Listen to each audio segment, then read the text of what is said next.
Welcome to the Ingaged Podcast, the show for business owners who want straight talk on technology, data, and the systems and solutions that keep their companies moving. Each episode tackles a real problem, maps out practical solutions, and delivers proven tactics you can use to choose the right tools and run a profitable business.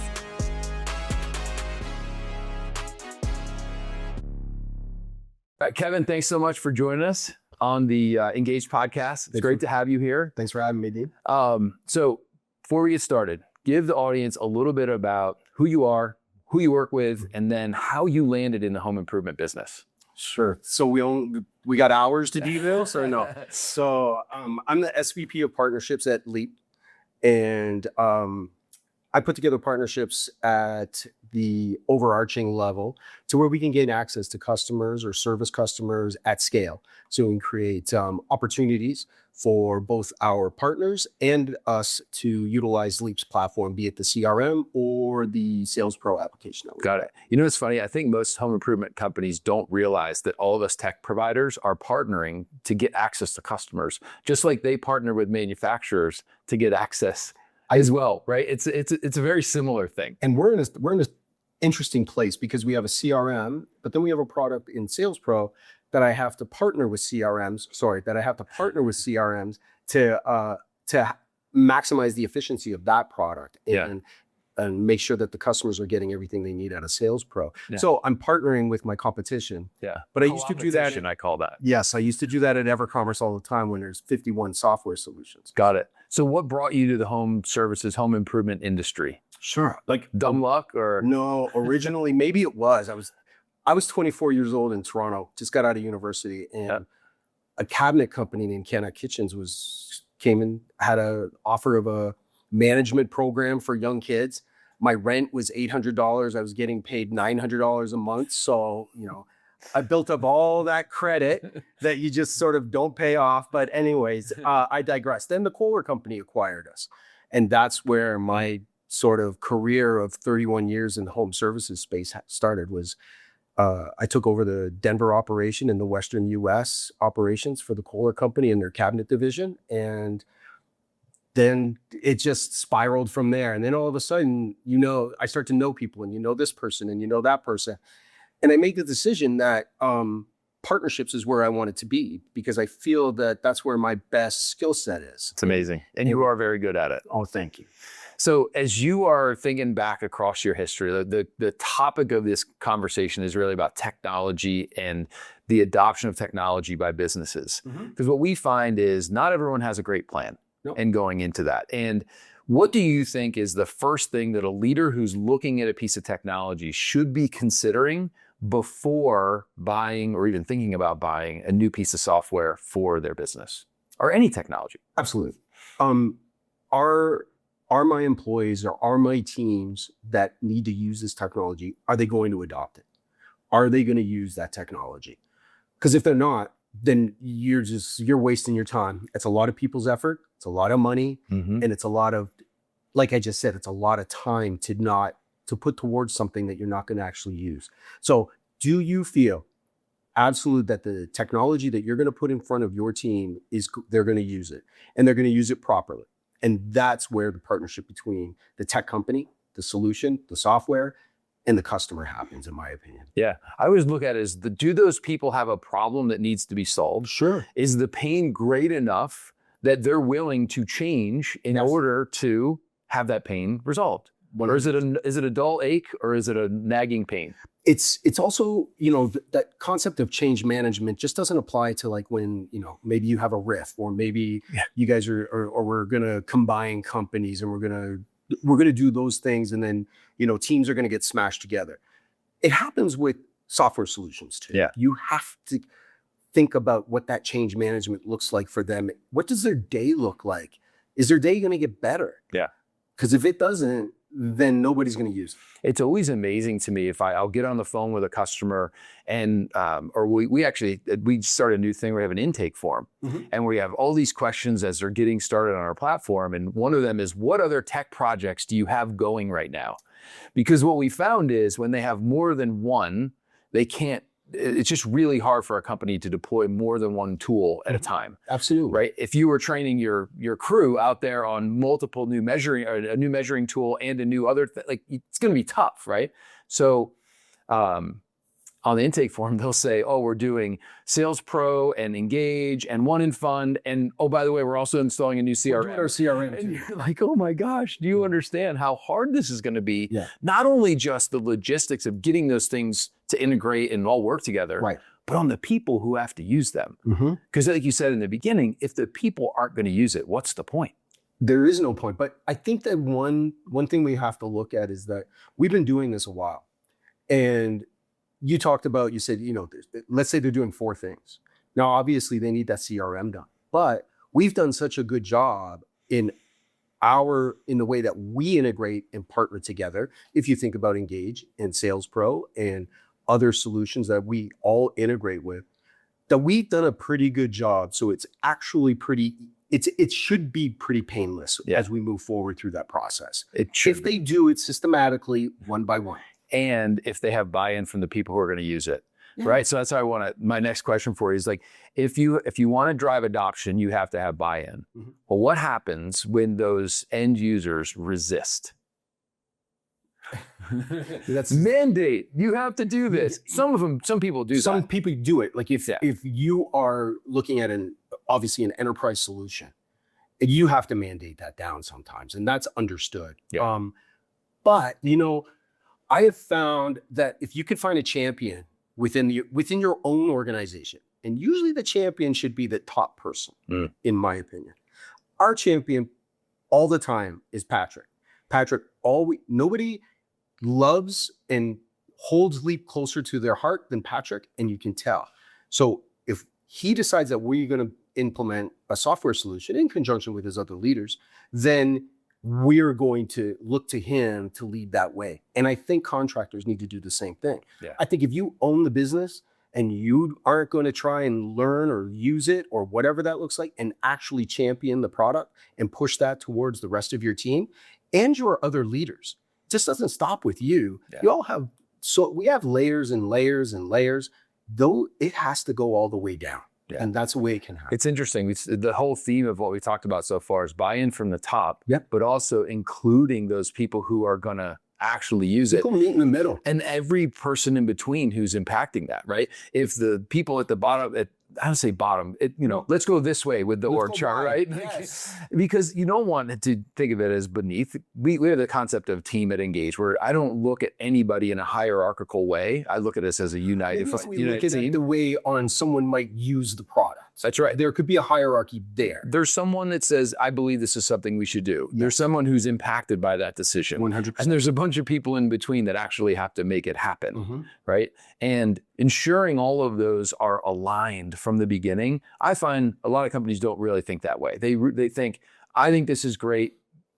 Next person, go do it. Figure it out. And then it's like, okay, now what? It is on us too. It's on us to make sure we make this as frictionless as possible, the whole process of them adopting our solution. And something like an intake firm is a great place to start, because that gives you the insights on where you're going to see those bottlenecks or bumps in the road. Yeah. I mean, ideally sales does a really good job of doing the discovery and handing that information off. Doesn't always work that way. It doesn't. So you've been 31 years in this industry, from actually doing the home improvement side to in the software side. Yep. Was there ever an implementation of technology that did not go as planned? And what did you learn from that? I think if I go back to when I owned a kitchen cabinet showroom, technology was just being adopted within. There was nothing. SaaS didn't exist. It was QuickBooks and on a Windows computer in the back room. And 2020, because we're drawing kitchens, right? But I remember our first implementation of QuickBooks, it didn't work. We couldn't figure it out because we were going from literally ledgers into QuickBooks. And we were trying to get our system of what we were quoting from and drawing from within 2020 to speak to QuickBooks. And it just wasn't meshing. We had to hire somebody that helped us do that. Now, we failed at it, but we realized that we needed help. So we went out and got that help. I'd say another time that I wouldn't call it a failure. I just think it was it was maybe a failure to launch, let's call it that. Yeah. Crossbeam used by a lot of our folks in this industry. In my last organization, we just didn't use it right. We didn't use it as a sales tool. We didn't use it as an opportunity to see the demographics and the makeup and the segmentation of our customers. And so when we did that, and Crossbeam's not inexpensive, which is, we all know that. But when used properly, I'm sure it brings a lot of value to the table. But we couldn't figure out how to dive in and use all that value. So it just sort of died on the vine. So do you think part of that is you didn't have a North Star metric by which to actually measure the impact of that tool? Because we had another piece of software for our customer success.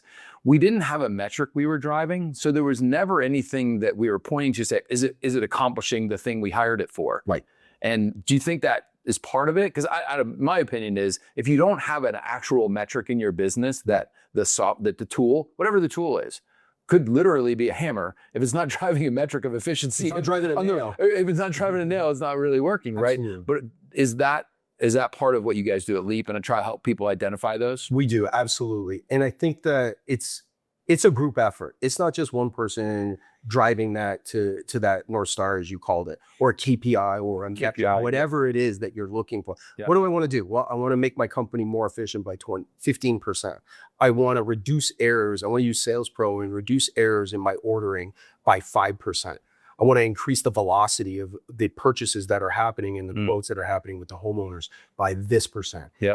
And it's our job to help our customers get there. That's right. And I think to shepherd them that they do have a metric and a KPI to hit. I think that's an important piece. Yeah. And I think when you go back to the adoption by the end user, if you tie the actual thing that you're implementing to money, yes, they will be way more incentivized to actually adopt the tool. Of course. Yeah. Absolutely. And if it does, I don't know if the end user has to be incentivized by $1 or what that looks like, but they have to be incentivized that their job is going to get better. That's right. 100%. Now that might mean something else for the owner of the business. That might mean more money. That might mean maybe less employees. I don't know. Maybe they're saving money in places and stuff like that. 100%. That could all mean different things. But that person has to know that their job's going to get better, and that this is going to make it easier either to work internally, or both internally, externally, or both. Yeah, I call those aligned incentives. They may not be the same financial metric or whatever it is, but the incentives across the team have to be aligned so that when I meet mine and you meet yours, we all win. And we have those wins. If you have a software solution that you're trying to implement, and let's just say it's with a sales team, and if it doesn't help or speak properly to the accounts receivable team, to the accounting team, then that's a failure. Right. That's a failure, because if we're invoicing the wrong amount and the accounting team is now trying to get payment for the wrong amount and so forth, that is the opposite of what we're trying to do here. We're trying to make a cohesive experience for not only our customers, but their customers. Yeah, I call it the flywheel, right? So the whole idea of a really good wheel is that it's well formed all the way around. So if marketing isn't driving things for sales to drive really good experience for customer success, or delivery, whatever delivery is in your business, which then drives money to finance, which funds more marketing, when that wheel is off, you're in trouble. Absolutely. Right? So having those aligned incentives gets a nice wheel rolling down the road. Yeah, for sure. 100%. So one final question for you. Personal use of technology. Yeah. What's one thing that you're using today that you just can't live without? ChatGPT. I'm pretty sure that a lot of people are going to say that, but I cannot live with it. Well, first of all, my fiance, Katie, can't live without it. And so that de facto, I have to use it. But also, again, I'm going to bring up our CEO, Patrick. He is a champion of AI technology and utilizing ChatGPT to make us better, not make us lazy, not do the things that we're hired to do. Yeah. And the strategies and the thinking we need to do, but help us do it a little bit quicker, a little bit better, and maybe give us some ideas that maybe we're not thinking about, and then collaborate within ChatGPT. Yeah. Because you can create teams within there, and then all of a sudden you have this amazing repository of information that you have right in front of you at moment's notice. Yeah. So, but mainly, I would say my adoption in ChatGPT has been through my fiance. She won't order a pizza without checking with ChatGPT. I like to say it solves my blank page problem. So if I have a blank page and I just have to get it all out of here, it doesn't work for me. It's never worked for me. But if I have something that I can base it off of, or if I can just start brainstorming, Rambling. It's amazing. I'll go on a run and I'll just start voice mode on ChatGPT. And I'll literally have a conversation for the whole run and then I'll get back to my office and I'll have this whole transcript of ideas that ChatGPT and I just had a 30-minute conversation with. That's a great idea because that's 30 minutes of productivity that now, obviously you're being productive with your body. It might help, yeah. Your health, but that's productivity you wouldn't have gotten. You might have listened to music. You might have done That's right. Sure, that might create enjoyment and whatnot, but absolutely, I couldn't agree more. And I think that it's what it also gives us the opportunity. I was watching a Netflix show. I forget what it was exactly, but a writer had writer's block. And I was like, is this going to take that away? Is that going to help authors in that they just start with this stream of consciousness and it gets them on this road to perdition where they maybe can continue on and write their book that they need? Because everybody in our industry writing a book right now, aren't they? Yeah. I love it. I also, in our company, I've set a 3-year goal that 80% of what we do today is done by AI. Yes. Because if we're not leveraging any tool, right? Tools are great, but tools plus the human is greater than the human. 100%. So whatever tools, like again, you can't install a roof without tools. You can't actually improve your station in the world without using good tools. Right. So how are you doing that effectively? Kevin, thanks for coming in, man. Thanks. I appreciate it. Thanks for listening to the Ingaged Podcast. If today's conversation helped you level up your business, follow and subscribe wherever you get your podcasts so you never miss an episode. Know someone who'd benefit? Pass it along. While you're at it, drop us a review and visit Ingaged.io to learn how to create, share, and measure your way to success. Until next time.